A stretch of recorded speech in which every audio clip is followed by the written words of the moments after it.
Welcome to the Golf Fitness Bomb Squad. I'm your host, Chris Finn, and today I wanted to dive into a little tidbit of research that we found. It's an interesting stat that for those of you looking to gain speed, you definitely want to listen to this episode because this was literally, I believe it's 87% of people who don't do this will not increase speed the way that they should or could have. Okay, like we're talking multiple miles an hour, which means we're talking multiple tens of yards, right? So clubs, like literally could have picked up a club and go from where you normally hit a 6-iron, maybe now you can hit a 7-iron, right? Like literally that type of impact could have been made in their game, but they didn't do this. And we actually didn't even know this was a thing until we started. We've been tracking. Obviously, we are geeks. If you don't know us at P4S Golf, we track everything. And we're always challenging kind of what we believe the status quo of what is out there in the quote unquote norm. And so we were started to track on all of our remote clients. These are not even people that we see in person, right? We're going to take those 1,000 people and they're not even part of this, right? What we're doing is we're looking at all the thousands of people that we work with remotely, right, through our app and our remote private coaching programs.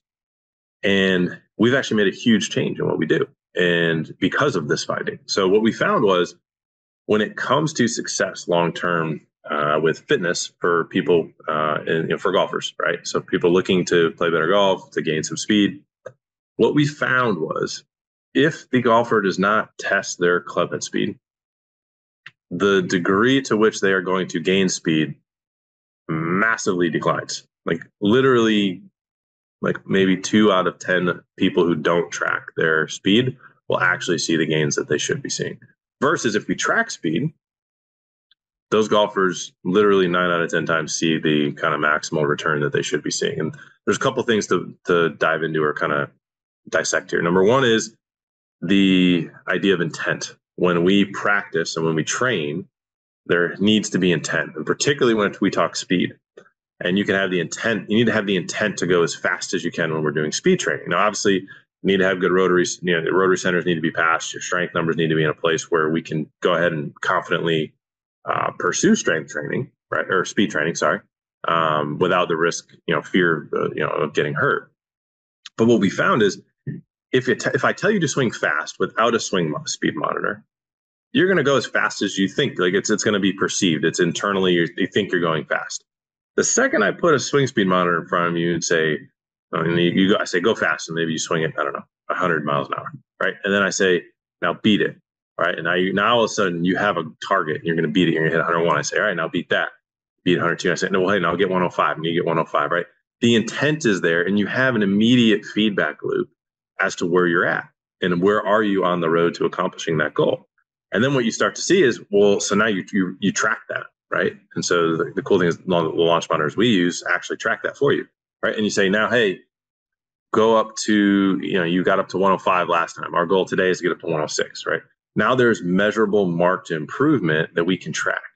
Right. And, I think it was last episode, if you listen to the US Open episode coming, we talk about the US Opens coming to the Raleigh area, and we talk about what kind of the impact nervous system fatigue can have on speeds, right? If your nervous system's tired, you didn't sleep well last night, your top speed may only be 95 today instead of normally at 100, right? So a good session for today based on your neural fatigue may be like, hey, let's, instead of getting to 106, let's get to 101, right?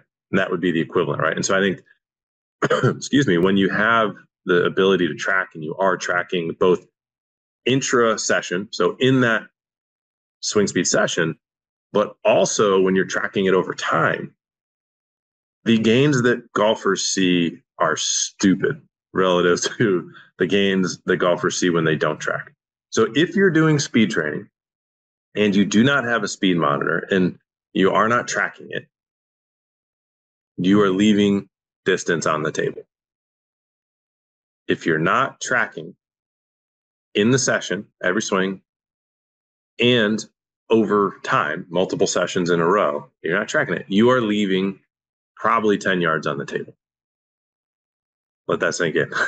It's not a hard change, right? And this is at this point now, we make sure every single one of our clients that we work with, we make sure that we have the ability to track somehow, right? Because we are seeing the massive importance of this, right? This is similar to you go to the range, you say, I'm going to work on something in the range, and you just kind of, I don't know, you just hit all your clubs and there's no, like, are you working on your start line? Are you working on your takeaway? Are you working on positions? You working on how high you're hitting the ball, how low you're hitting the ball, how much curve you're getting one way or the other, right?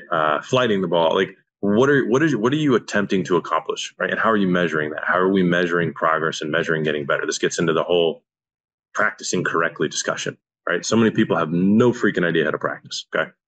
That's an entire other episode. For today, we're talking about training the skill of speed. And it is very clear based on the research that we have done that if you are training for speed right now or thinking about training for speed, right? Number one, make sure that you pass all the rotary centers in the home assessment. We'll make sure the link is here. So in case you don't know what the heck that is, you can do the 4 tests and make sure you pass. You pass those, and then you pass the strength requirements based on where your current club head speed is, right? That's where we have the S3P, right? The safe swing speed predictor. So you understand how fast is my body safely able to go, right? Then you've done those 2 things, right? We'll have the links in this show notes episode. Once you've done those 2 things and we're talking about it, like, all right, green light, go get speed. You need to track the speed. Every single swing in the session, you need to track session over session. We are going to see better results when you do that, okay? So hopefully that helps shed some light on how you can pick up some more speed. It is incredibly important. The research that we have seen, not just that we've done, that others have done on intent, but also the research that we've seen, we are going to see better results when we are tracking. Get a speed monitor. They're not crazy expensive.